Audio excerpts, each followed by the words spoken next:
So guys, আমার একটা parcel এলো এখন, তো তোমাদের সামনেই আজকে এটাকে আমি আনবক্সিং করব। খুব মিনি একটা প্যাকিং, মিনি প্যাকেজ দেখতেই পাচ্ছ, ছোটখাটো একটা জিনিস আছে।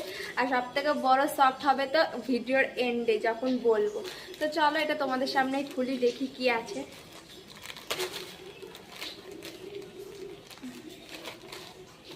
এমনি ছিঁড়ে দিলাম।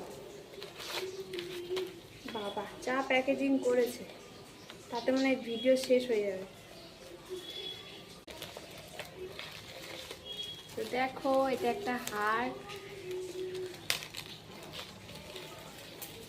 বাহ, দেখছো কত সুন্দর হারটা? পরে দেখাই। এটা কিন্তু মিশো থেকে পারচেজ করেছি, এখনই এলো। Just wow. আর সব থেকে শকিং জিনিস, এটার দাম মাত্র 70 রুপিস, 70 রুপিস। Just wow. কেমন